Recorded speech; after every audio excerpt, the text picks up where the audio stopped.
इथों लफज निकलदा उस वक्त लिखिया जांदा तेरे मोडियां ते बैठे नी दो बंदे खुदा, ओए बंदिया सोच समझ के तू डायरी लिखा, क़यामत दे दिन रब ने देनियां वखा, एवें मुफ्त विच ना आशिक नबी दा सदा,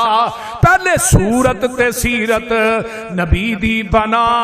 ए मुंशी नी बैठे ने, अल्लाह ने क़यामत नूं तेरा नामा अमाल खोल देना है ते अल्लाह ने कहना इकरा किताबक, रात दे नेरियां च गुनाह करन वाले आ, दिन दियां चटियाइयां च गुनाह करन वाले आ, बीवी बच्चियां को छुप के गुनाह करन वाले आ, इकरा किताबक, पढ़ना पढ़, तेरे सामने जिंदगी दा नामा अमाल है, कफा भी नफसी कल यौमा अलैका हसीबा। काश